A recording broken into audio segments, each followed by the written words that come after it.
بسم اللہ الرحمن الرحیم الحمد للہ والصلاة والسلام علی رسول اللہ وآلہ آل اللہ واللعنۃ الدائمۃ علی اعدائہم اعداء اللہ من یوم عداوتہم الی یوم لقاء اللہ اما بعد فقال رسول اللہ صلی اللہ علیہ وآلہ وسلم ان لقتل الحسین حرارۃ فی قلوب المؤمنین لا تبرد ابدا۔ درود پڑھیے محمد و آل محمد پر۔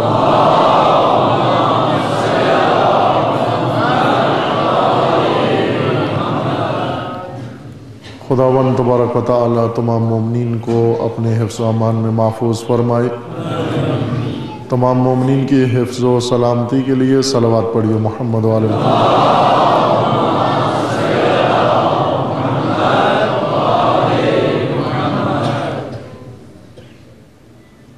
نبی اکرم رسول خاتم صلی اللہ علیہ وآلہ وسلم کا فرمان ہے،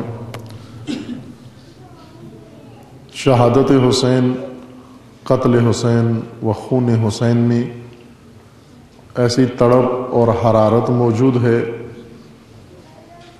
جو ہمیشہ کے لیے مومنین کے دلوں کو گرماتی رہے گی، اور ہرگز یہ تڑپ اور یہ حرارت ٹھنڈی نہیں ہوگی۔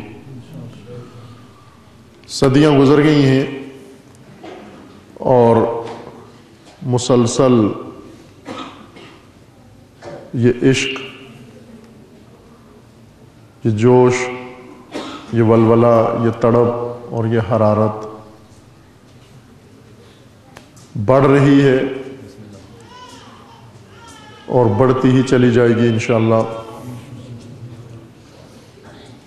اگرچہ نادان و احمق لوگ بعض اپنی خام خیالی کی بنیاد پر بسا اوقات یہ کوشش کرتے ہیں کہ اس حرارت کو کم کر دیں، اس تڑپ کو کم کر دیں، اس شعلے کو کم کر دیں، اس عشق کو کم کر دیں، مومنین کے دلوں کو سرد کر دیں اور حسین سے دور کر دیں۔ لیکن یہ قانون الہی ہے، جس طرح خداوند تبارک و تعالی نے قانون بنایا، انسان کا دل بنایا اور اس دل میں اپنی محبت ڈال دی، اس دل کو اپنا حرم بنا دیا۔ جب تک یہ انسان کا دل ہے اور زندہ دل ہے، اس میں یاد خدا ضرور رہے گی۔ اگر یاد خدا نہ ہو، ذکر خدا نہ ہو، محبت خدا نہ ہو، خوف خدا نہ ہو، اس وقت یہ دل نہیں رہتا۔ اور جب انسان کا دل نہ رہے، انسان بھی انسان نہیں رہتا۔ انسان کی انسانیت اس کے دل کی وجہ سے ہے، نہ اس کے جسم کی وجہ سے ہے۔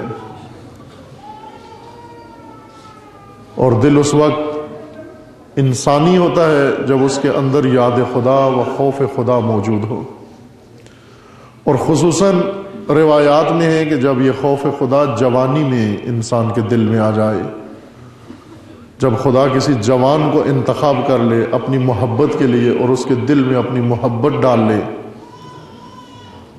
اس جوان کے اندر اپنی ذات کا عشق ڈال دے، اس جوان کے اندر اپنی ذات کا خوف ڈال دے، یہ سب سے اعلیٰ حرم ہے خداوند تبارک و تعالیٰ کا، ایک جوان کا دل۔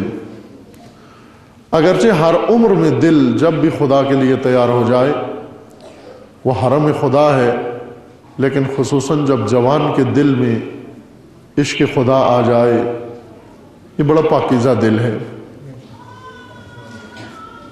اور جب دل میں خدا کا خوف آ جائے، اللہ کی محبت آ جائے، خدا کے اولیاء کی محبت بھی آ جاتی ہے۔ چونکہ حب خدا اپنے مظاہر سے دور نہیں ہے،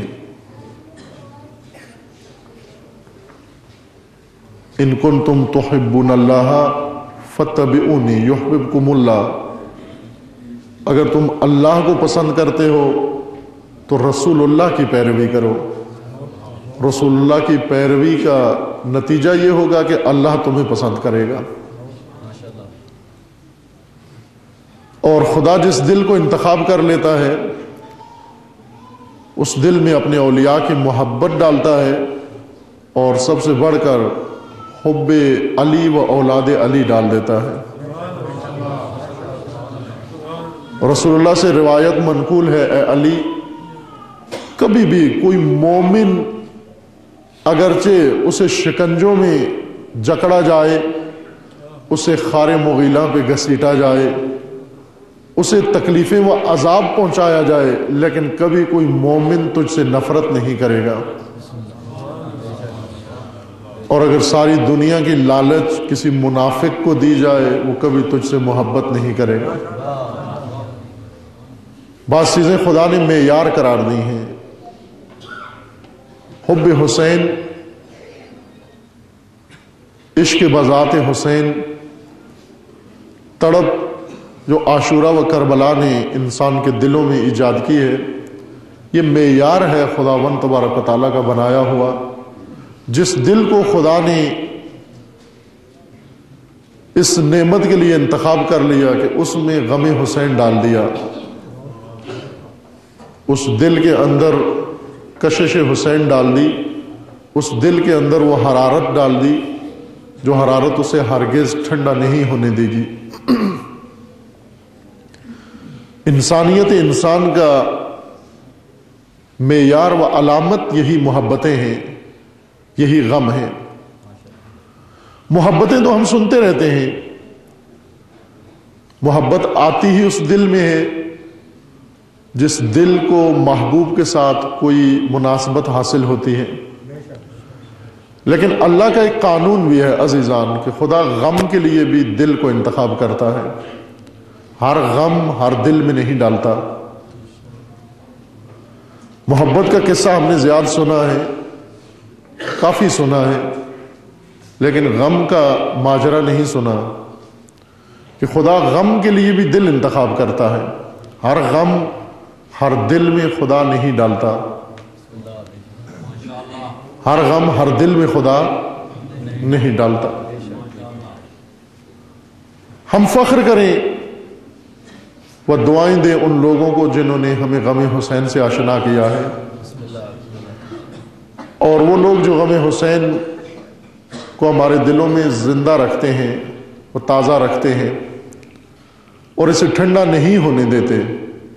کہ البتہ رسول اللہ کے فرمان کے مطابق کہ یہ اہتمام خدا ہے، خدا نے جن دلوں کو انتخاب کر لیا، جن دلوں کے اندر ذکر حسین و غم حسین ڈال دیا، اللہ یہ غم ٹھنڈا نہیں ہونے دے گا، اللہ یہ حرارت ٹھنڈی ہونے نہیں دے گا. لیکن خدا اسباب فراہم کرتا ہے، اللہ وسیلے فراہم کرتا ہے. بغیر سبب کے وہ بغیر وسیلے کے کچھ کرنا اللہ کی سنت نہیں ہے. کبھی کوئی کام اللہ نے بغیر وسیلے کے انجام نہیں دیا. خدا کی ذات قدیر ہے، یہ ذات قدیر ہر کام کسی سبب کے ذریعے سے انجام دیتی ہے. اسے آپ کو حرارت دینی ہوتی ہے تو سورج کو وسیلہ بناتا ہے، اسے آپ کی پیاس بجھانی ہوتی ہے تو پانی کو وسیلہ بناتا ہے، اسے آپ کی بھوک مٹانی ہوتی ہے تو کھانے کو وسیلہ بناتا ہے، اسے آپ کو آرام دینا ہوتا ہے تو رات کو وسیلہ بناتا ہے، اور اسے آپ کو رزق دینا ہوتا ہے تو دن کو وسیلہ بناتا ہے. اور ہر چیز کا ایک وسیلہ بنا کر انسان کو اپنے وسیلے، مقرر کردہ وسیلے سے اپنی نعمتوں تک پہنچاتا ہے. وہ وسیلے جو خدا نے مقرر کیے ہیں، جو ہمارے دلوں کے اندر ذکر حسین علیہ السلام، غم حسین علیہ السلام و یاد حسین علیہ السلام کو زندہ رکھتے ہیں، وہ در حقیقت ہم پر عظیم احسان کرتے ہیں. اللہ زندہ رکھتا ہے لیکن اللہ وسیلے فراہم کرتا ہے، اللہ سبب فراہم کرتا ہے. لیکن کون سا غم عزیزان؟ وہ غم جو انسان کے دل میں تڑپ پیدا کرے، وہ غم جو انسان کے دل میں حرارت پیدا کرے، وہ غم جو انسان کے دل میں جوش پیدا کرے، وہ غم جو انسان کے دل میں ولولہ پیدا کرے. رسول اللہ فرماتے ہیں ان لقتل الحسین لحرارۃ فی قلوب المؤمنین، مومنین کے دلوں میں شہادت حسین، غم حسین، ذکر حسین، خون حسین ایک حرارت و تڑپ پیدا کرتا ہے. وہ تڑپ در حقیقت نعمت ہے خداوند تبارک و تعالیٰ کی جانب سے، جو خدا کسی دل کو انتخاب کر کے اس کے دل کے اندر ڈال دیتا ہے.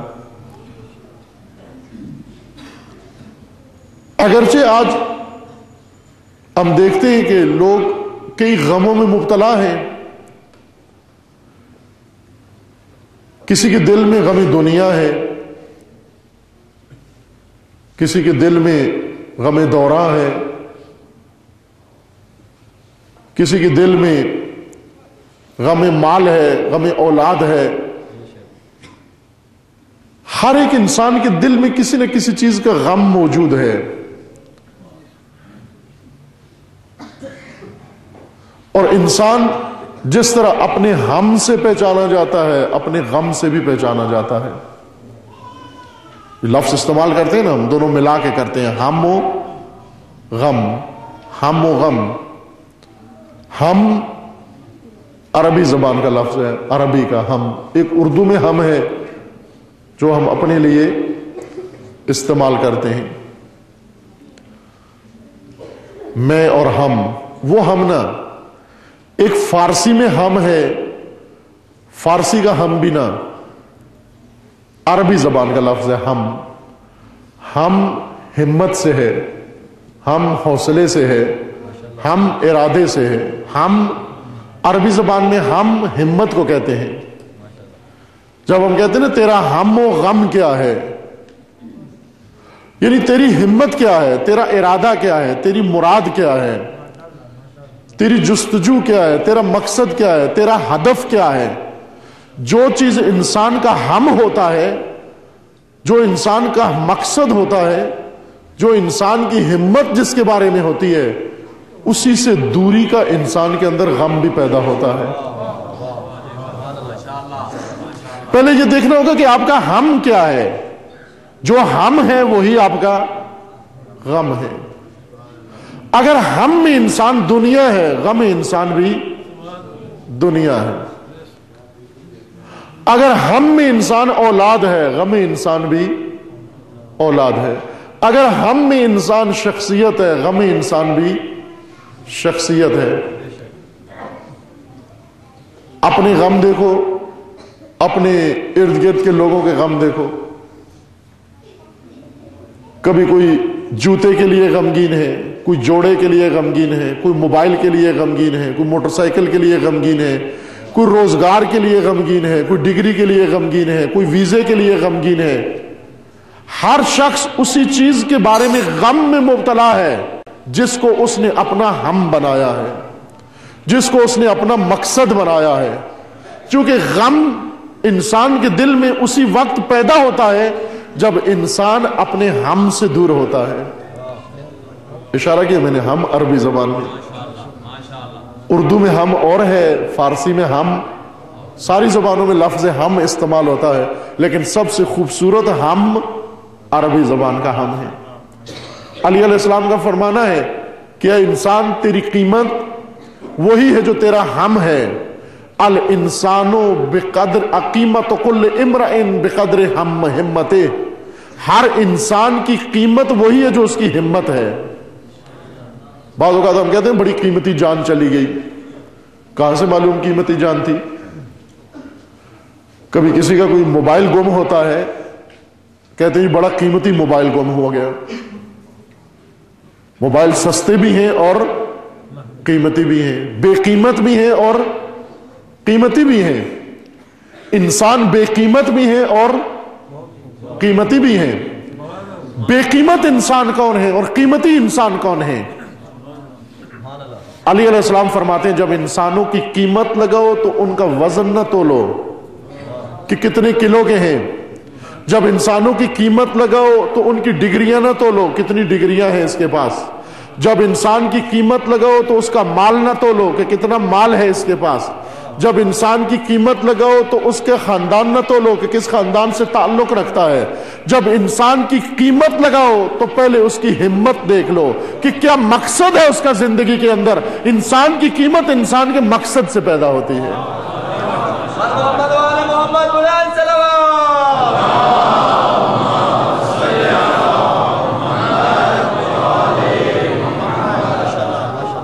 ہم کیا ہے, تیری ہمت کیا ہے؟ وہی جو تیری ہمت ہے, تیرا مقصود ہے, تیرا مطلوب ہے, جس تک تو پہنچنا چاہتا ہے وہی تیری قیمت ہے. اگر تو دنیا تک پہنچنا چاہتا ہے پہلے یہ دیکھ لے دنیا کی کتنی قیمت ہے. جتنی اس کی قیمت ہے اتنی تیری قیمت ہے. تیرے مقصود کی کیا قیمت ہے, تیرے مطلوب کی کیا قیمت ہے, تیرے ہدف کی کیا قیمت ہے. پہلے اپنے ہدف کی قیمت لگا, جو اس کی قیمت ہوگی وہی تیری قیمت ہوگی. جو اس کی قیمت ہے وہی تیری قیمت ہے. پہلے اپنا مقصود دیکھ کیا ہے. قیمتی جان کس کو کہتے ہیں؟ قیمتی جان وہ ہوتی ہے. خداوند تبارک و تعالیٰ نے فرمایا کہ یہ جانیں جو میں نے تمہیں دی ہیں یہ جانیں تمہارے اختیار میں ہیں, مرہون ہیں, رہین ہیں, گروہ ہیں. ان جانوں کو آزاد کراؤ. یہ گروی ہیں, یہ جانیں تمہاری, یہ نفوس تمہارے, ان کو آزاد کراؤ. آزاد کرا کے ان کو قیمتی بناؤ.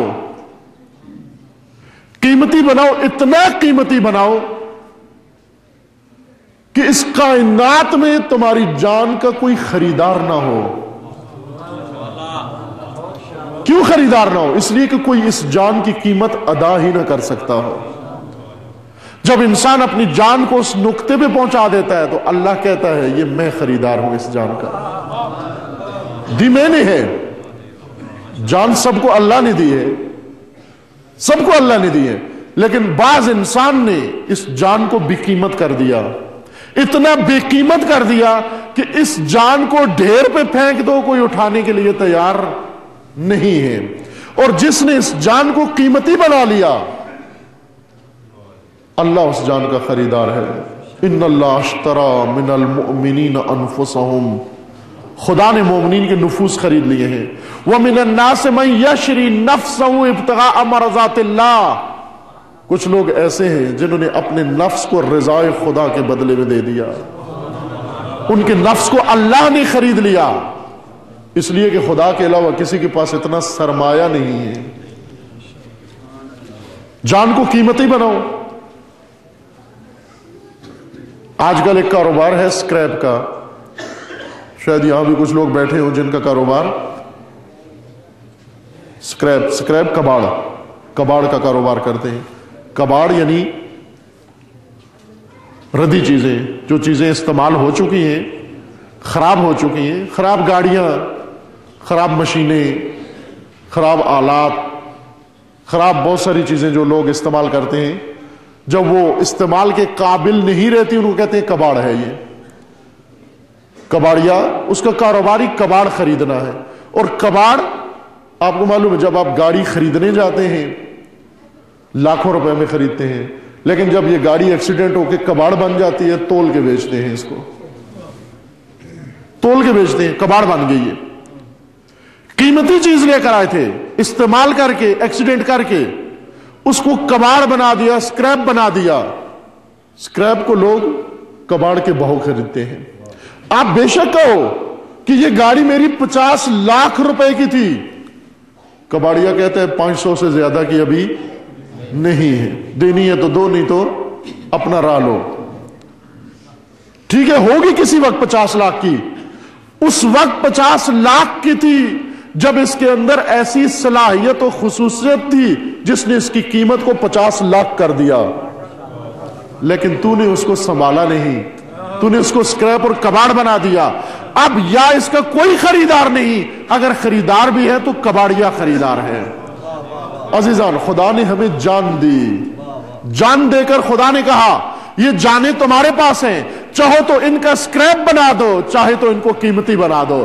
اگر قیمتی بناؤ اللہ خریدار ہے, اگر کباڑ بنا دیا کباڑیا خریدار ہے.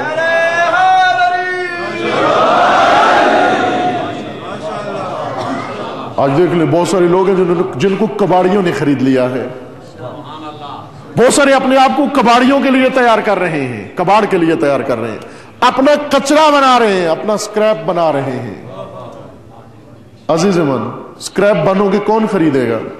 بہت سارے اپنے آپ کو تیار کر رہے ہیں, کوئی چائنا کی کوئی کمپنی خرید لے ہمیں, کوئی بینک خرید لے ہمیں.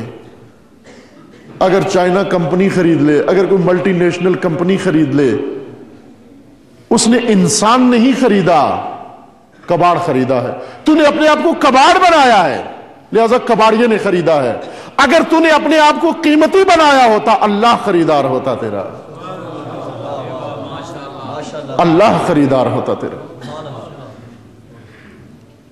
قیمت انسان کے اندر ہم سے آتی ہے, ہم مقصد, ہمت سے. ہمت یعنی مقصد, ارادہ. ہم ہمت سے ہے, ہمت پکے ارادے کو ہمت کہتے ہیں. جو بہت مضبوط ارادہ ہو اس کو ہمت کہتے ہیں. کہتے ہیں نا بڑی ہمت والا آدمی ہے, بڑا با ہمت آدمی ہے. یعنی ارادہ کر لیا, اب سختیوں کے سامنے تسلیم نہیں ہو رہا. سختیاں انسان کو نہیں توڑتی, انسان کے ارادوں کو توڑتی ہیں. مصائب انسان توڑنے نہیں آتے, انسان کے ارادوں کو توڑنے آتے ہیں. مشکلات انسانوں کو نہیں توڑتی, انسانوں کے ارادوں کو توڑتی ہیں. محرومیاں انسان نہیں توڑتی, انسان کے ارادے توڑتی ہیں. اور جب انسان ارادہ کرتا ہے, ارادہ کر کے توڑ دیتا ہے, یعنی اپنی مراد سے دور ہو جاتا ہے. اور جتنا مراد سے دور ہو جاتا ہے اپنی قیمت کم کر رہا ہے, اپنی قیمت کم کر رہا ہے, اپنے آپ کو کباڑ بنا رہا ہے. عزیز من, صاحب ارادہ بن, صاحب ہمت بن, صاحب ہم بن. اپنے اندر اپنی ہمت پیدا کر. یہ محاورہ جو ہم استعمال کرتے ہیں فارسی کا, اردو کا حصہ بن گیا ہے. فارسی میں ہم نے نہیں سنا فارسیوں سے, لیکن ہندی فارسی میں یہ ہے, ہمت مرداں مدد خدا. ہمت مرداں مدد خدا. خدا کی مدد مشروط ہے. خدا ہر جگہ مدد نہیں کرتا, خدا اپنی مدد کو ضائع نہیں کرتا. اللہ حکیم ہے, اللہ سمیع ہے, اللہ بصیر ہے, اللہ علیم ہے. کوئی آدمی پیسہ ضائع کرتا ہے؟ آپ کے پاس پیسہ ہوتا ہے, چاہتے بھی ہیں آپ کسی فقیر کو دیں, لیکن گدھاؤں کو نہیں دیتے آپ, چونکہ آپ کو معلوم ہے گدھا کو دینا ضائع کرنا ہے. گدھا اور ہے, فقیر. فقیر وہ ہے جس کے پاس نہیں ہے, پیسہ نہیں ہے لیکن مانگتا بھی نہیں ہے. گدھا وہ ہے جس کا جیب بھرا ہوا ہے پھر بھی مانگ رہا ہے. اور آپ کو کہا گیا کہ اپنا مال فقیر کو دو, گدھا کو نہ دو. یہ فقیر کا مال گدھا کو دینا جواب دہ ہوں گے اللہ کی بارگاہ میں. مال کسی کا تھا, دیا کسی اور کو. جس کا مال ہے اسی کو دو, فقیر کو دو. فقیر کون ہے؟ فقیر وہ ہے جس کو تمہیں تلاش کرنا ہے. گدھا وہ ہے جو تمہاری تلاش میں نکلا ہوا ہے. فقیر آپ تلاش کرو کون ہے. فقراء بہت ہیں, آپ کے اڑوس پڑوس میں فقراء ہیں, آپ کے رشتہ داروں میں فقراء ہیں. تلاش کرو جا کر ان کی زندگیوں میں کیا کمی ہے, ان کی زندگیوں میں کیا مشکل ہے. شاید بظاہر سفید پوش ہو لیکن اس کی زندگی میں بڑی مشکلات ہوں. ان کی زندگیوں کا سہارا بنو, ان کے بچوں کی تعلیم کو تکمیل کا سہارا بنو, ان کی بیٹیوں کی شادیوں کا سہارا بنو, ان کے بیماروں کے علاج کا سہارا بنو, ان کے قرض اتارنے کا سہارا بنو. کتنے لوگ ہیں قرضوں میں ڈوبے ہوئے ہیں, بتاتے بھی نہیں ہیں کسی کو, ان کی عزت خطرے میں ہے, ان کی آبرو خطرے میں ہے, اور ہم ان کا مال اٹھا کے گدھاؤں کو دے دیتے ہیں.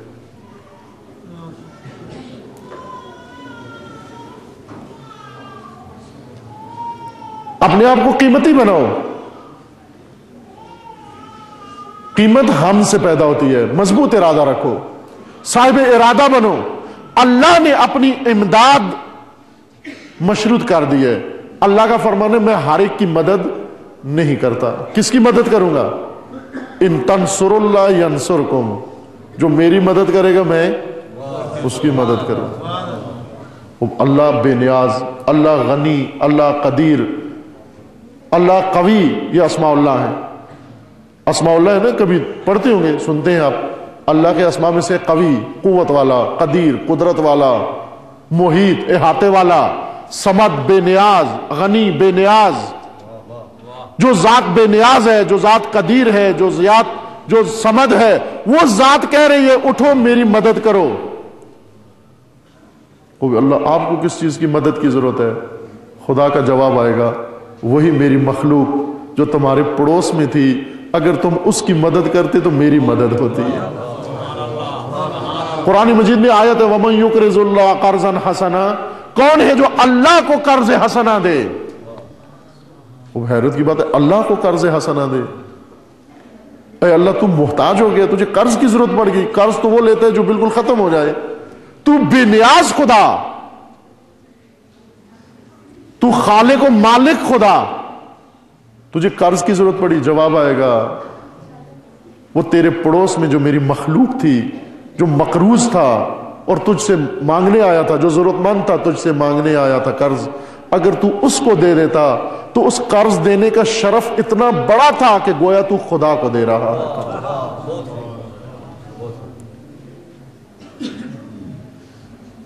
بعض روایات میں ہے کہ اللہ تعالیٰ نے بعض اولیاء سے کہا کہ تو میری عیادت کو کیوں نہیں آیا؟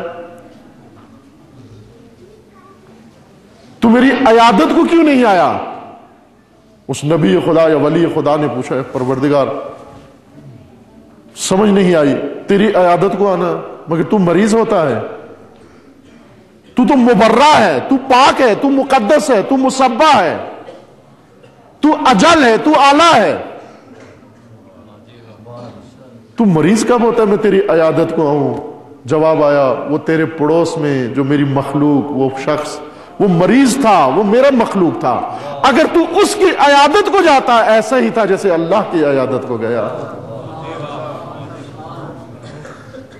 ان تنصر اللہ ینصرکم، اللہ مدد کرتا ہے، اللہ کی امداد مشروط ہے کہ تو اللہ کی مدد کر، اللہ تیری مدد کرے گا. اور اللہ کی مدد مشروط ہے. اللہ کس کی مدد کرتا ہے؟ اللہ مردوں کی مدد کرتا ہے، مردوں کی. اس کا مطلب یہ نہیں کہ عورتوں کی مدد نہیں کرتا. یہ مرد، یہ لفظ جو مرد ہے، ہمت مرداں، اس کا مطلب میل نہیں ہے. اس مردانگی کا مطلب میل نہیں ہے کہ فیمیل اس سے باہر ہو جائے. یہ مردانگی ہے. کہتے ہیں نا فلاں مرد ہے، مرد ہے یعنی مردانگی ہے اس کے اندر. امیر المومنین نے اپنے لشکر کو بٹھایا، وہ لشکر جو جنگ کے لیے تیار نہیں ہوتا تھا. کبھی کہتا تھا سردی بہت ہے، کبھی کہتا تھا گرمی بہت ہے. اور حضرت نے فرمایا کہ تم جو گرمی اور سردی سے بھاگتے ہو، دشمن کی تلواروں سے کتنا جلدی بھاگو گے تم جو سردی کا سامنا نہیں کر سکتے، تم جو گرمی کا سامنا نہیں کر سکتے، دشمن کی تلوار کا سامنا کیسے کرو گے تم؟ ان کو بٹھا کر حضرت نے تقریر کی، خطبہ دیا ان کو، اور کیا فرمایا؟ یا اشباح الرجال ولا رجال، اے مرد نماز چہروں، مرد نماز صورتوں اور نہ مردوں. تمہارے چہرے مردوں والے ہیں لیکن تمہارے اندر صفات مردانہ، غیرت نہیں تمہارے اندر، مردانگی نہیں تمہارے اندر، شجاعت نہیں تمہارے اندر. یہ مردانہ اوصاف ہے. ہمت مرداں، مدد خدا. مرد کون ہوتا ہے؟ مرد بلند ہمت انسان کو مرد کہتے ہیں، جو بلند اہداف رکھتا ہو، جو بڑے مقاصد رکھتا ہو. بڑے مقاصد رکھنے والا مرد ہے. اور خدا نے فرمایا کہ خدا ان کی مدد کرے گا جو ہمت بلند رکھتے ہیں. چھوٹی ہمت والوں کو خدا دوسروں کے سپرد کر دیتا ہے، کباڑیوں کے سپرد کر دیتا ہے. تم ان کی مدد کرو. کتنے لوگ ہیں جن کو اللہ نے سیٹھوں کے حوالے کیا ہوا ہے؟ کتنے ایسے لوگ ہیں ویلفیئر این جی اوز کے سپرد کیا ہوا ہے؟ عزیز من توجہ کیا کرو، ان چیزوں کو توجہ کیا کرو. کہ پروردگار، سید الشہداء علیہ السلام دعائے عرفہ میں فرماتے ہیں پروردگار مجھے اپنی معرفت اپنی ذات سے عطا فرما، مجھے اپنے آثار اپنی مخلوقات کے حوالے نہ کر کہ میں زمینوں کو دیکھ کر خدا کو پہچانوں، میں آسمانوں کو دیکھ کر خدا کو پہچانوں، میں ستاروں کو دیکھ کر خدا کو پہچانوں۔ اے پروردگار مجھے آپ کی ذات کا قرب خود اپنی ذات سے عطا فرما، تو خود اپنی ذات کی تجلی کر کہ حسین تجھ سے تجھ کو پہچانے۔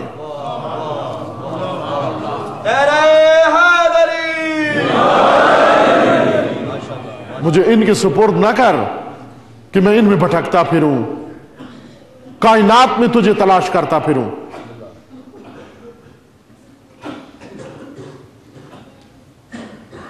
مجھے ان کے حوالے مت کر۔ عزیز من، دیکھا کرو کہ خدا نے نہج البلاغہ میں امیر المومنین فرماتے ہیں کہ دو قسم کے لوگ اللہ کی بارگاہ میں سب سے زیادہ مبغوض، مطرود، منفور لوگ ہیں۔ سب سے زیادہ خدا جن دو لوگوں کو ناپسند کرتا ہے، دو قسم کے لوگوں کو، حضرت نے فرمایا وہ دو کون سے ہیں؟ ایک وہ ہے جو علم نہیں رکھتا لیکن عالم بن کر لوگوں میں آ بیٹھتا ہے، یہ سب سے زیادہ مورد نفرت ہے، اللہ کو اس سے سب سے زیادہ نفرت ہے۔ جو علم نہیں رکھتا لیکن عالم بن کر لوگوں میں آ بیٹھتا ہے۔ اور دوسرا جس کو خدا نے اپنے حال پہ چھوڑ دیا ہے، جس کو خدا نے دوسروں کے سپرد کر دیا ہے۔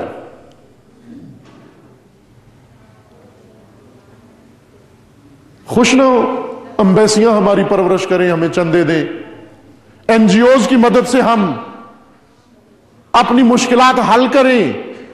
کبھی سوچا کرو کہ اے پروردگار مجھے این جی اوز کے حوالے کیوں کر دیا، مجھے ویلفیئر تنظیموں کے حوالے کیوں کر دیا؟ اے پروردگار وہ رزق کے وسیلے جو تو اپنے خاص بندوں کو دیتا ہے، تو ان وسیلوں سے مجھے رزق عطا فرما، تو عزت کے ساتھ مجھے رزق عطا فرما۔ مجھے ان سیٹھوں کے حوالے مت کر، مجھے ان ویلفیئر سوسائٹیوں کے حوالے مت کر، مجھے یہ راشن تقسیم کرنے کے والوں کے حوالے مت کر، مجھے ان کے حوالے مت کر جو مجھے 1 پاؤ آٹا دیتے ہیں، 1 ٹن میری عزت ضائع کرتے ہیں۔ ہوتا ہے عزیز احمد، میں نے دیکھا ہے پاکستان سے باہر پاکستان کے شہداء کے بچوں اور خواتین بیواؤں کی تصویریں مساجد میں لگی ہوئی، پاکستان سے باہر پاکستانی شیعہ شہداء اور بچوں کی تصاویر مساجد کے دروازے کے اوپر لٹکی ہوئی ہیں کہ فلاں شہر میں اتنے شہید ہیں، یہ بیوہ ہے، یہ بچہ ہے، یہ فلاں ہے، اور ان کی مدد کے لیے لوگ آتے جاتے ہوئے صندوق رکھا ہوا ہے، اس میں پیسے ڈالیں۔ خدا شاہد ہے اس مسجد میں جا کر ندامت سے سر جھک گیا، شرمندگی ہوئی یہ دیکھ کر کہ آج ہماری حالت یہ بن گئی کہ ہمارے شہداء کے بچوں کی تصویریں عالمی سطح پر تشہیر ہو رہی ہے تاکہ لوگ 1-1 ڈالر ان کی مدد کے لیے ڈالتے رہیں۔ یہ شہید کی بیوہ کی تصویر مساجد میں لٹکی ہوئی ہے تاکہ لوگ ان کے لیے چندے ڈالتے رہیں۔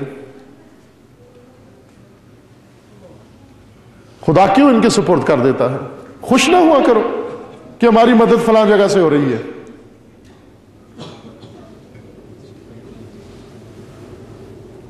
اللہ مدد کرتا ہے ہمت والوں کی، ہمت بلند کرو۔ اگر ہمت کم ہوئی خدا کسی اور کے سپرد کر دے گا، اگر ہمت بلند ہوئی خدا اپنے تحویل میں لے لے گا۔ خدا عزت کے ساتھ دے گا سب کچھ۔ ہمت بلندار، تو ہمت اپنی بلند کر۔ ہمت بلند کس سے ہوتی ہے؟ ارادہ اپنا مضبوط کر، اپنا ارادہ عالی کر، اپنی ہمت بڑی کر۔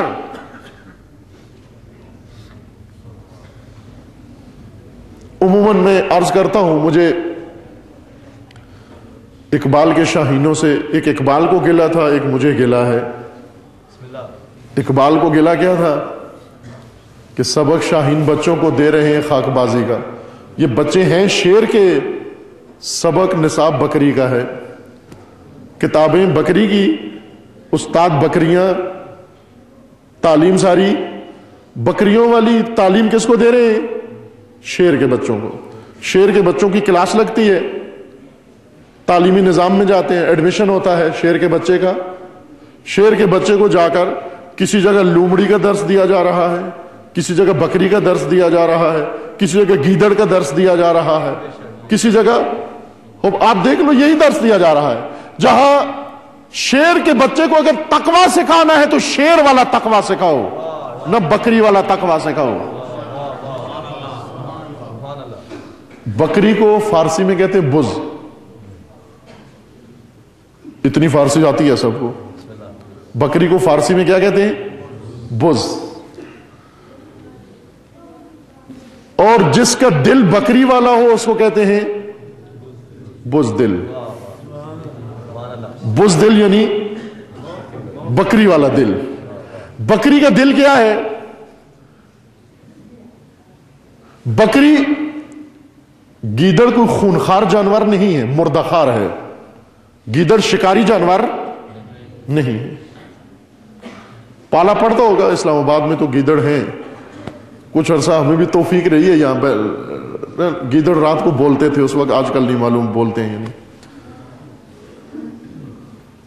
گیدڑ آ جاتے تھے ادھر شہر کے اندر سڑکوں پہ رات کو گیدڑ بولتے تھے. دیکھے ہوں گے گیدڑ ہیں ادھر. گیدڑ کیا ڈھونڈتا ہے؟ مری ہوئی مرغی، مرے ہوئے جانور، یا کسی نے کوئی شکار کیا ہوا اس کا باقی ماندہ مردار گیدڑ ڈھونڈتا ہے. گیدڑ شکاری نہیں. لیکن یہی گیدڑ جب اس کے سامنے بکری آ جاتی ہے یہ شکاری بن جاتا ہے. جب اس کے سامنے بکری آ جائے یہ گیدڑ، یعنی گیدڑ میں بھی حوصلہ آ جاتا ہے کچھ کرنے کا، مارنے کا، چنگاڑنے کا، پھاڑنے کا. لیکن نہ اس وجہ سے کہ گیدڑ کے اندر اللہ نے یہ خصوصیت رکھی ہے، بلکہ بکری کا ضعف دیکھ کر، بکری کی کمزوری دیکھ کر، بکری کی بزدلی دیکھ کر، بز کی بزدلی دیکھ کر گیدڑ بھی شیر بن جاتا ہے.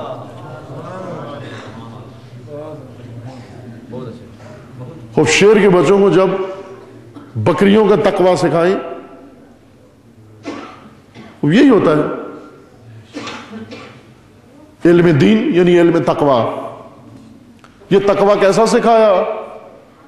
جوان کو متقی بنا دیا. کتنے جوان پہلے نظر آتے تھے انقلابی، آج کل نظر نہیں آتے. پوچھتے ہیں کہاں چلے گئے، کہتے ہیں جی یہ فلاں صاحب کے طرز تقویٰ میں شرکت کی انہوں نے. آج کل نظر نہیں آتے. یعنی کس نے شیر کو بکری بنا دیا؟ شیر کو شیر کا تقویٰ سکھاؤ، شاہین کو شاہین کا تقویٰ سکھاؤ. شاہین کو ممولوں کا دین نہ پڑھاؤ.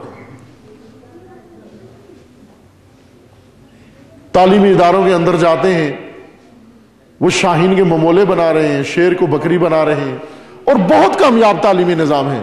دیکھیں سرکس دیکھا ہوگا آپ نے، لگتا ہے نا پاکستان میں سرکس.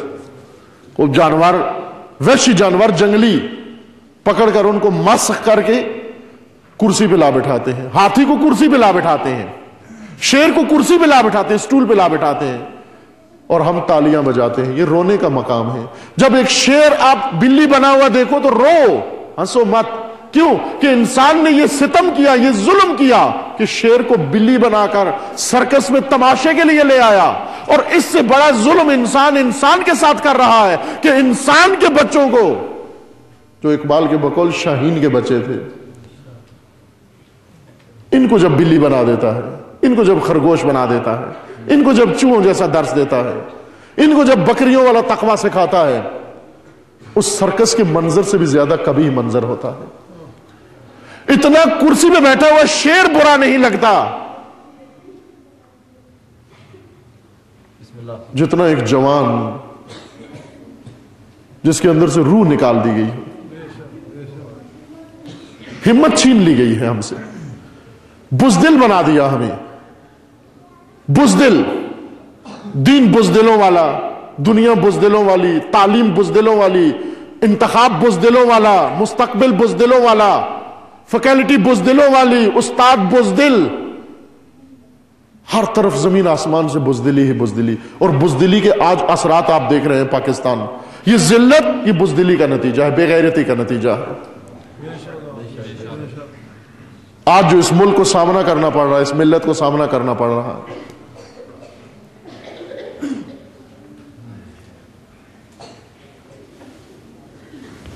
کچھ چیز محفوظ نہیں ہے.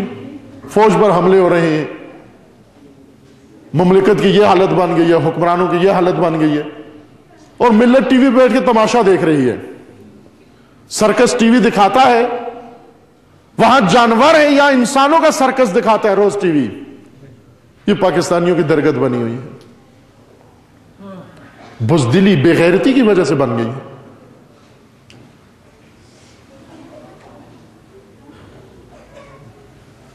جوان کا دین، دلیروں کا دین، مردوں کا دین، شجاعوں کا دین.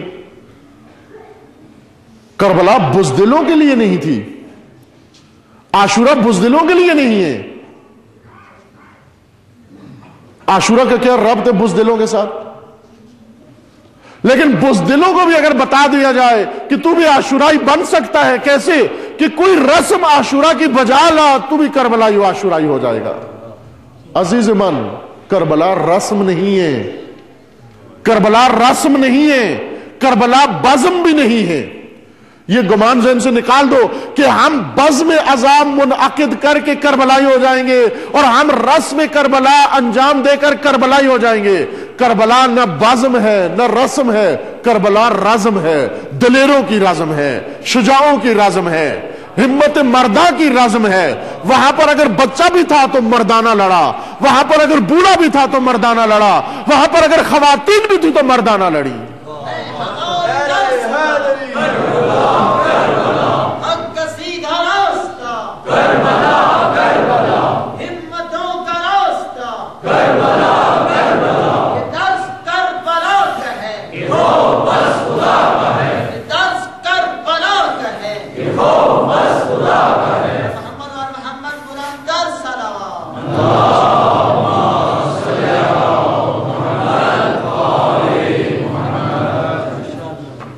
کربلا بزدلوں کا میدان نہیں، بزدل کوئی کربلا آیا ہی نہیں. کیوں فقط چھانٹی ہو کر 72 پہنچے؟ 72 لاکھ میں سے 72 پہنچے، 72 لاکھ میں سے 72 پہنچے. باقی کہاں رہ گئی؟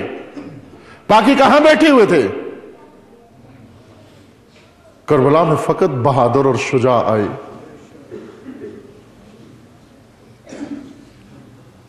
ہمت بہادرانہ مردانہ ہمت کرو. جب جوان دیکھتا ہوں اپنی قوم کا جوان جب سوچتا ہے بزدلوں کی طرح، جب انتخاب کرتا ہے بزدلوں کی طرح، میدان اپنے لیے زندگی کا انتخاب کرتا ہے بزدلانہ، کیا سوچتا ہے؟ میں کیا پڑھوں، کون سی فیکلٹی اختیار کروں؟ ڈرتا رہتا ہے، ڈرتے ڈرتے کہ کہیں غلطی سے ایسا مضمون نہ پڑھ لوں جس میں روٹیاں کم ہو جائیں. روٹیوں کی کمی کا خوف اس کے دل کے اندر مجھے لرز رہا ہے. بزدل یہی تو ہوتا ہے نا، بزدل کو اگر کہو جاؤ تو ڈرتا ہے کہ کہیں مجھے کچھ ہو نہ جائے. اسی کو بزدل کہتے ہیں. اندھیرے میں نہیں جاتا کہ کہیں مجھے کچھ ہو نہ جائے. میت کے پاس نہیں بیٹھتا کہ کہیں میت مجھے اٹھ کے دبوچ نہ لے. ڈرتے ڈرتے پڑھتا ہے، ڈرتے ڈرتے پڑھاتا ہے، ڈرتے ڈرتے بات کرتا ہے، ڈرتے ڈرتے. منبر حسینی جو منبر شجاعت و دلیری ہے، اس مذہب کا عالم آتا ہے، منبر پر بیٹھتا ہے، ڈرتے ڈرتے بولتا ہے. یہ تو بزدلی کا منبر نہیں ہے. آپ دیکھو بڑے سے بڑے دلیر پہلوان بھی لے کر آؤ، ان کے ہاتھ پس گردن باندھو، ان کی پشت پہ تازیانے مارو. کوئی دلیر ترین انسان، تاریخ کا، دنیا کا دلیر ترین انسان، شجاع ترین انسان لے کر آؤ، اس کو اونٹ پہ بٹھاؤ، اس کے ہاتھ پس گردن باندھو، اس کی پشت پہ تازیانے مارو، اس کی بہنوں اور اس کی بیوی کو سر برہنہ کر کے پابند کر کے اس کے سامنے بازار میں کھڑا کرو، اس کے بچوں کو ستم کر کے بازاروں میں لے آؤ، اور پھر اس سے کہو کہ تو اپنی بہن کی پرواہ بھی نہ کر، تو اپنے شہید بھائی کی پرواہ بھی نہ کر جس کا سر تیرے سامنے ہے، تو یہ تیری پشت پہ جو تازیانے ہیں ان کی بھی پرواہ نہ کر. اپنی ناموس کی بھی پرواہ نہ کر، اس بازار میں کھڑے ہو کر فقط 10 منٹ کا خطبہ دے دے۔ کون ہے دنیا کا شجاع انسان جو ایسے عالم میں آ کر کہ جب اس کے بھائی کا سر نو کے سنا پر ہو، اس کے بیٹوں کا سر نو کے سنا پر ہو، اس کی بیویاں بہنیں وہ ساری اسیر اس کے سامنے سر برہنہ کھڑی ہوئی ہوں، اور اس کی پشت پر تازیانے برس رہے ہوں، اور 72 طن کے جنازے چھوڑ کر آیا ہو، اور پھر بازار کوفہ میں کھڑے ہو کر دلیرانہ خطبہ دے۔ یہ علی کی بیٹی کے علاوہ کوئی مرد یہ کام کر ہی نہیں سکتا۔ اگر یہ مردانگی دکھائی تو علی کی بیٹی نے دکھائی۔ وہ خطبہ سن کر لگتا ہے کہ یہ وہ بی بی ہے جو کربلا سے کوفہ تک تازیانے کھاتی آئی ہے۔ وہ خطبہ سن کر لگتا ہے کہ یہ وہ بی بی ہے جس کے سامنے اس کا 22 نو کے سنا پہ ہے۔ لگتا ہے یہ وہ بی بی ہے جس کے سامنے یتیمان شہداء بھوکے و پیاسے ہیں۔ یہ خطبہ سن کر نہیں لگتا، بلکہ یہ خطبہ سن کر ایسے لگتا ہے کہ یہ ایک دلیر انسان، یہ ایک شجاع انسان ہے جو پورے دشمنوں کو، پورے بازار کو مخاطب کر کے کہہ رہا ہے، الا یا اہل الکوفہ یا اہل المکر والغدر، اے کوفہ والو، اے مکارو، اے غدارو، اے ہزار چہرہ لوگو، سنو میری بات۔ اتنی دلیری کس کے اندر ہے؟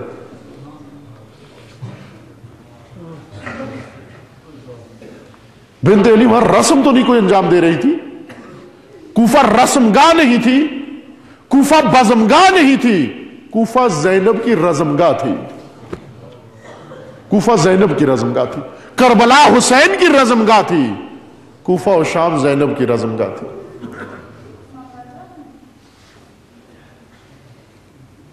کن سے کیا لیا اور کیا بنا دیا ہم نے؟ کربلا سے رزم لی، اس کو بزم بنا دیا، کربلا سے رزم لی، اس کو رسم بنا دیا۔ رزم دلیروں کا کام ہے، بزم ادیبوں کا کام ہے، رسم دیہاتیوں کا کام ہے۔ کربلا کو رزمندے چاہیے، کربلا کو رزمجو چاہیے، کربلا کو اہل رزم چاہیے، کربلا کو دلیر لوگ چاہیے، کربلا کو شجاع چاہیے۔ دلیرانہ بات کرو، ہمت پیدا کرو اپنے اندر۔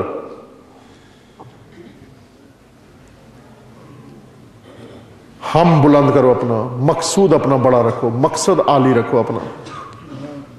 چھوٹی چیز کی نیت مت کرو، میں ان جوانوں سے عرض کر رہا ہوں، چھوٹی چیز کی نیت مت کرو،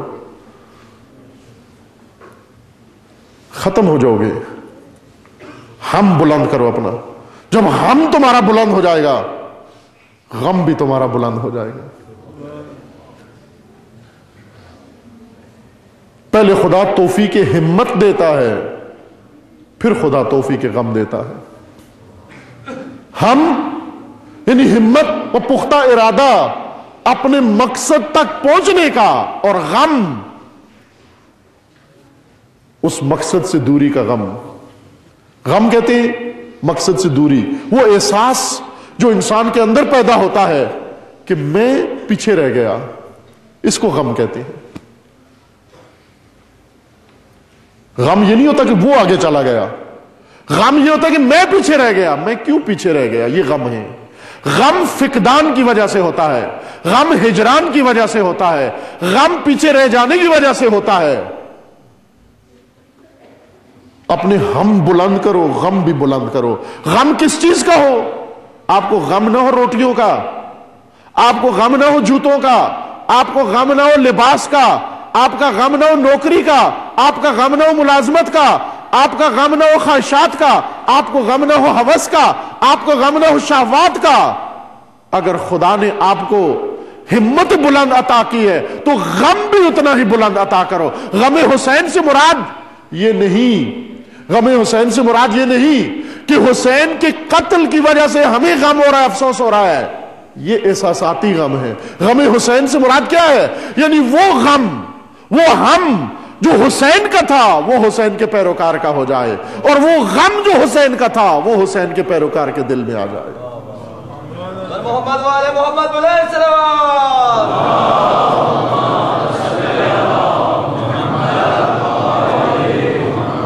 غم حسین، غم حسین، غم حسین، حسین کا ہم بھی تھا، حسین کا غم بھی تھا۔ عزادار حسین کس کو کہتے ہیں؟ عزادار حسین وہ ہے جس کا ہم و غم وہی ہو جائے جو حسین کا ہم و غم تھا۔ حسین کو کس چیز کا غم تھا؟ کہ میرا بیٹا مارا جائے گا۔ حسین کو یہ غم تھا کہ میں پیاسا رہ جاؤں گا۔ حسین کو یہ غم تھا کہ مجھ سے روٹی چھن جائے گی۔ حسین کو یہ غم تھا کہ میری ناموس اسیر ہو جائے گی۔ نہ عزیز من، حسین کو اگر غم تھا تو کس چیز کا غم تھا؟ حسین کو غم یہ تھا کہ میں اس دنیا میں رہوں، میں حسین صاحب عزت، میں حسین امام امت، میں حسین رہبر الہی، اور میں اس زمانے میں رہوں کہ جس کے اوپر سایہ یزید کا ہو۔ یزید کے سائے میں رہنا سب سے بڑا غم تھا حسین کا۔ یزید کے سائے میں رہنا غم حسین ہے۔ حسین کو یہی غم تھا کہ اے پروردگار میں یزید کے دور میں زندہ رہوں۔ اے اللہ، کیا وہ دن آ جائے گا کہ حسین زندہ ہو، یزید کی حکومت میں زندہ ہو؟ یہ غم حسین تھا۔ عزیز من، غم حسین خدا کس دل میں ڈالتا ہے؟ جس میں ہم میں حسین ڈالتا ہے۔ یہ توفیق ہے۔ غم حسین بہت فرق ہے بچوں کی جدائی کا غم، بھوک و پیاس کا غم، اور وہ غم جو حسین کا غم ہے۔ کہاں سے عرض کیا؟ امام پنجم حضرت امام محمد باقر العلوم کا یہ فرمانا ہے،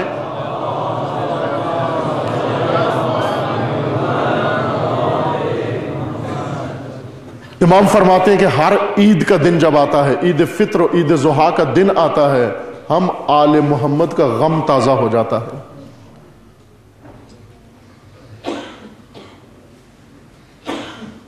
ہم آل محمد کا غم تازہ ہو جاتا ہے۔ امام معصوم گواہ کربلا، امام باقر کربلا کے عینی شاہد ہیں۔ روایات میں ایک اس وقت امام علیہ السلام کی عمر یا 3 سال کی تھی یا 5 سال کی تھی۔ اس بچپن میں امام باقر کربلا میں موجود تھے، عینی گواہ کربلا کے۔ یہ فرما رہے ہیں کہ جب عید کا دن آتا ہے ہم آل محمد کا غم تازہ ہو جاتا ہے۔ راوی نے پوچھا مولا کون سا غم؟ کیا شہدائے کربلا یاد آ جاتے ہیں؟ امام نے فرمایا انہیں تو ہم بھولتے ہی نہیں ہیں۔ نہ وہ غم نہیں، یوں نہیں کہ مجھے اپنی جد یاد آ جاتے ہیں، مجھے اپنے عزیز یاد آ جاتے ہیں، وہ ہمیشہ ہمارے دلوں میں ہیں۔ پھر کون سا غم ہے جو عید کے دن تازہ ہو جاتا ہے؟ امام فرماتے ہیں عید کے دن ہمارا غم یہ تازہ ہو جاتا ہے جب ہم یہ دیکھتے ہیں کہ روز عید، روز امام مسلمین، روز رہبر مسلمین، یوم امام مسلمین، اس دن کو وہ مسند جو خدا نے ہمارے لیے بنائی ہے اس کے اوپر طاغوت بیٹھا ہوا دیکھتے ہیں، ہمارا غم تازہ ہو جاتا ہے۔ غم امام باقر وہ نہیں ہے جو میرے اور آپ کے غم ہیں۔ عزیز من، معمولی انسان اور معصوم میں یہی تو فرق ہے۔ ہم ایک طرف سے کہتے ہیں وہ معصوم ہیں اور دوسری طرف سے ہم انہیں اپنے جیسا سمجھنا شروع کر دیتے ہیں۔ اگر تو نے یہ کہا کہ امام باقر کا غم وہی ہے جو میرا غم ہے، پھر امام باقر تیرے جیسے ہو جائیں گے۔ ہماری خواتین کے غم کیا ہے؟ پتہ نہیں بیٹی کی شادی ہوگی یا نہیں ہوگی، بیٹے کو اچھی عورت ملے گی نہیں ملے گی، اور بیٹی کے لیے غم یہ ہے کہ اس کا جہیز پورا ہوگا یا نہیں ہوگا، یہ شوہر کے گھر میں آباد ہوگی نہیں ہوگی، اب جب آباد ہوگی تو خدا ان کو بچہ دے گا یا نہیں دے گا۔ یہ ہماری خواتین کے غم ہیں، اہل بیت کی خواتین کے یہ غم نہیں ہے، یہ دیہاتی غم ہیں، یہ میرے اور آپ کے غم ہیں، یہ کم ہمت لوگوں کے غم ہیں۔ بلند ہمت لوگوں کے یہ غم نہیں ہوتے۔ بلند ہمت لوگوں کے بلند غم ہیں، عالی غم ہیں۔ خدا نے ان کو ان غموں کے لیے انتخاب کیا ہے، وہ غم جو انبیاء کے دلوں میں ڈالے، وہ غم جو ائمہ کے دلوں میں ڈالے، وہ غم جو اولیاء کے دلوں میں ڈالے، اور پیروان اولیاء کو انتخاب کیا اللہ نے تاکہ یہ غم مٹنے نہ پائیں۔ غم حسین حسین کی شہادت سے شروع نہیں ہوتا، غم حسین حسین کی زندگی میں شروع ہوتا ہے۔ غم حسین کیا ہے؟ غم حسین وہ ہے جس نے حسین سے گھر چھڑایا ہے، غم حسین وہ ہے جس نے حسین سے نانا کا روزہ چھڑایا ہے. غم حسین وہ ہے جس نے حسین سے ماں کا مقبرہ چھڑایا ہے. غم حسین وہ ہے جس نے امام حسن کی قبر چھڑائی ہے. غم حسین وہ ہے جس نے حسین سے مدینہ چھڑایا ہے. غم حسین وہ ہے جس نے حسین سے مکہ چھڑایا ہے, کعبہ چھڑایا ہے. غم حسین وہ ہے جس نے حسین سے اپنا کنبہ چھڑایا ہے. وہ کیا تھا غم؟ وہ غم تھا جو ہمارے دلوں میں ہے. حسین کی زندگی میں حسین کے دل میں غم تھا, اس غم نے حسین سے سب کچھ چھڑا دیا. وہ غم کیا تھا؟ وہ غم یہ تھا کہ میں امام عزت اور ذلت کی زندگی بسر کروں. یہ غم ہے حسین کا. امام میں ہوں, سایہ یزید کا ہو, یہ غم تھا حسین کا. غم حسین کے لیے خدا نے چنا ہے آپ لوگوں کو, لیکن پہلے یہ سمجھو غم حسین ہے کیا چیز ہے. غم حسین کی معرفت پیدا کرو. غم حسین احساسات نہیں ہے, جذبات نہیں ہے. غم حسین بہت گہرا ہے. غم حسین کے لیے خدا جس دل کو انتخاب کر لے وہ دل الہی ہو جاتا ہے, وہ دل عرشی ہو جاتا ہے. یہ غم ہے حسین کا. جس طرح حسین سے غم حسین نے گھر چھوڑا دیا, آج بھی جس انسان کے دل میں غم حسین آ جائے گا اس سے آج بھی غم حسین گھر چھوڑا دے گا. آج بھی غم حسین اس سے گھر چھوڑا دے گا. آج بھی غم حسین اس سے زندگی چھڑا دے گا. آج بھی غم حسین اس سے چین چھڑا دے گا. آج ہم رسمی غم مناتے ہیں. ہم کیا غم مناتے ہیں؟ ہمیں شہادت موت کی خبر ملی. عزیز من, صرف موت کی خبر ہمیں غمگین کر رہی ہے. ہم سوگوار صرف موت کے ہیں نہ عزیز من, ہم سوگوار اس چیز کے ہوں جس پر حسین سوگوار ہیں, جس پر خود حسین سوگوار ہیں, جس کا غم خود حسین منا رہے ہیں. ہم رسم بجا لاتے ہیں, پہلی محرم کو غم کا آغاز کرتے ہیں اور 10 محرم کو ابھی حسین میدان کربلا میں کھڑے ہیں, ندا استغاثہ بلند کر رہے ہیں, تنہا رہے ہیں, اور حسین بلا رہے ہیں این فرسان الحجا, میرے شیر کہاں ہیں, میرا اکبر کہاں ہے, میرا عباس کہاں ہے, میرا حبیب کہاں ہے, میرا مسلم ابن اوسجا کہاں ہے. جب حسین کربلا میں کھڑے ہو کر طلب کر رہے ہیں فرسان الحجا کو, اپنے شیروں کو, اپنے دلیروں کو, اسی وقت ہم یہاں پر بیٹھ کر الوداع کا ماتم کر کے سلام پڑھ کے گھر کو چلے جاتے ہیں. کس نازک موضوع پہ الوداع کرتے ہو؟ 10 محرم کو ہم اپنی عزا کو سب کچھ سمیٹ کر ختم کر دیتے ہیں.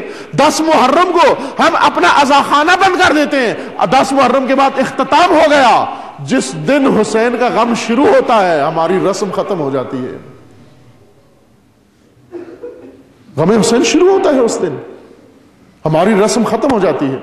اگر ہمیں وہ غم لے کر آتا عزاداری کے اندر جو حسین کو مدینے سے کربلا لایا تھا, ہم کبھی بھی ٹک کے آرام سے نہ بیٹھتے, ہم کبھی بھی اختتام نہ کرتے, ہم کبھی بھی حسین کو الوداع نہ کہتے, ہم کبھی بھی نہ کہتے ہیں حسین اس سال یہ ماتم کافی ہو گیا, اگلے سال زندہ رہے تو پھر آئیں گے, اگر نہ آ سکے تو بس یہی ماتم ہے, قبول فرما. یہ کبھی بھی نہ کہتے, بلکہ کیا کہتے, اے حسین جس طرح تو گھر سے نکلا پھر گھر لوٹ کر نہیں آیا, میں بھی تیری راہ میں نکلا ہوں, اب کبھی لوٹ کر نہیں آؤں گا. لبیک یا حسین, لبیک یا حسین, لبیک یا حسین, لبیک یا حسین, لبیک یا حسین, لبیک یا حسین, لبیک یا حسین, لبیک یا حسین, لبیک یا حسین. محمد بلندر صلوات. اللہم صلی علی محمد و آل محمد. بسم اللہ. ہم کیا سمجھتے ہیں کیا غم تھے اہل بیت کے؟ کیا غم تھے؟ علی کا کیا غم تھا؟ علی کا غم وہ نہیں تھا جو ہمارا غم ہوتا ہے. علی کو گھر کا غم نہیں تھا. علی کو یہ غم نہیں تھا میرے بچے شہید ہو جائیں گے. علی کو یہ غم نہیں تھا. علی کا غم اور تھا جو 25 سال علی کو رلاتا رہا. غم فاطمہ فقط چند درخت نہیں تھے کھجوروں کے, باغ نہیں تھا فقط, وہ ایک بہانہ تھا. غم فاطمہ کیا تھا؟ غم فاطمہ یہ تھا کہ علی کی ولایت ہوتے ہوئے غدیر میں اعلان ہوا 2 مہینہ 10 دن بعد ساری امت نے سنا، اور 2 مہینہ 10 دن بعد رسول اللہ کے یہاں سے رحلت ہو گئی، اور یہ امت اپنے تمام رسومات میں مبتلا ہے، لیکن ولایت علی بھول گئی ہے۔ یہ غم فاطمہ تھا، یہ غم فاطمہ تھا، یہ غم فاطمہ کو اس دنیا سے لے کے چلا گیا۔ یہ غم حسن تھا، یہ غم حسین تھا۔ آج امام زمانہ کا غم ہم سمجھتے ہیں میرے اور آپ جیسا غم ہے، ہم جن چیزوں پہ غمگین ہیں ان چیزوں پہ امام غمگین ہیں، نہ عزیز من، امام زمانہ کا غم سارے ائمہ کا غم ہے۔ یہ وارث غم ائمہ ہے، یہ امام، یہ وارث غم ائمہ ہے۔ ہر معصوم نے جو غم دیکھا وہ سارا غم آج امام زمانہ کے دل میں ہے، لیکن امام زمانہ کا غم یہ نہیں تھا کہ یہ سختیاں آئیں، یہ سختیاں آئیں۔ امام زمانہ کا غم یہ تھا کہ جس کے لیے ہمارے اجداد نے، میرے جد نے اتنی قربانیاں دیں، وہ مقصد آج بھی حاصل نہیں ہو رہا۔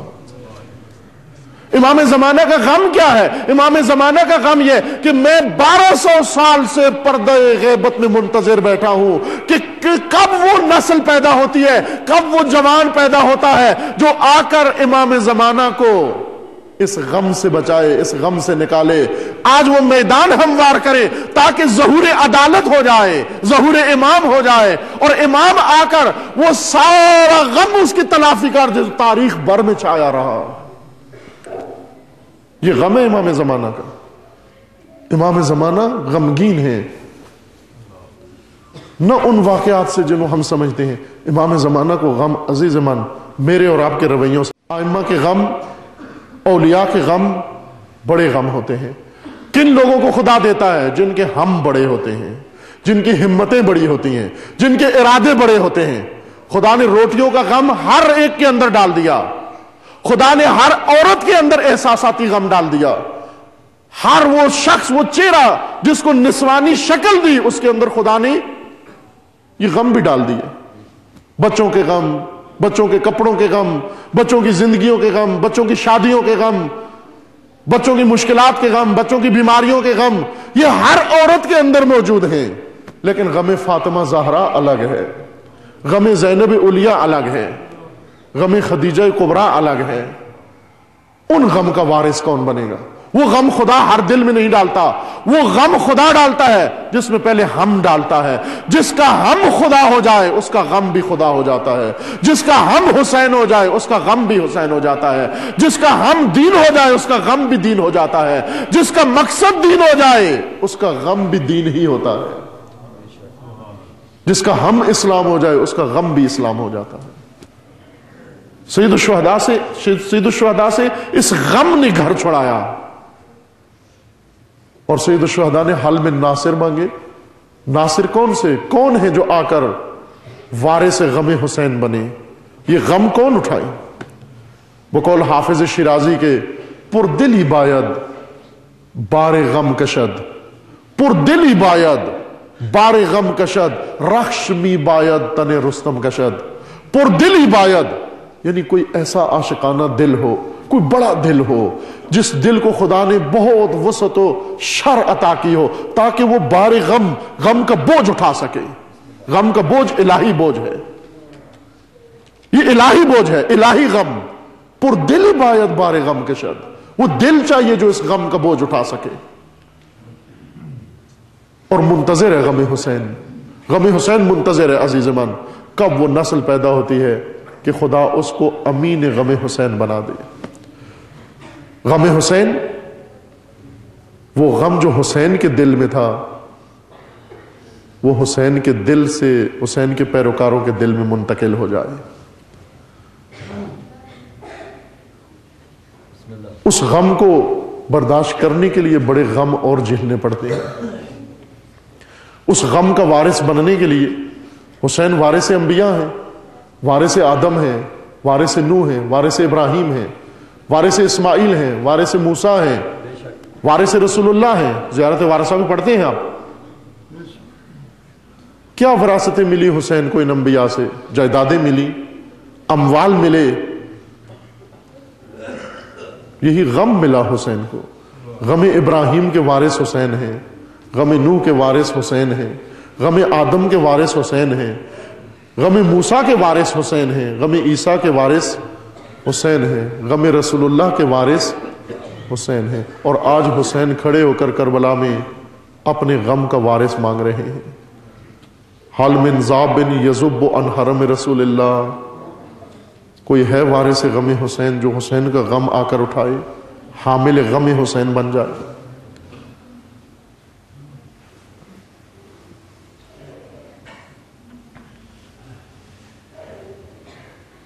حسین نے بہت غم اٹھائے، اس ایک غم کو باقی رکھنے کے لیے، اس غم کو جو ساری امت کے دل میں مر گیا تھا، حسین کے دل میں زندہ تھا، حاجیوں کے دل میں مر گیا تھا، نمازیوں کے دل میں مر گیا تھا، زائرین کے دلوں میں مر گیا تھا، رسوماتیوں کے دلوں میں مر گیا تھا، یہ غم صرف حسین کے دل میں زندہ تھا، اس لیے صرف حسین آئے، اور وہ 72 آئے جن کے دلوں میں یہ غم زندہ تھا، وہ 72 آئے، اور اس راہ میں پھر ہزاروں غم اور دیکھے۔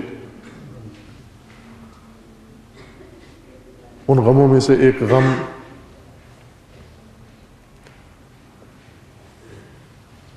جو جناب زین العابدین کے لیے بہت شدید غم بنا۔ سید ساجدین سے جب لوگ پوچھتے مولا کون سی سخت منزل پیش آئی، بس رو کے کہہ دیتے شام شام شام۔ شام بڑی سخت منزل تھی، بڑے غموں کی جگہ تھی شام۔ کربلا کے غم اتنے شدید نہیں تھے جتنے شام کے غم تھے۔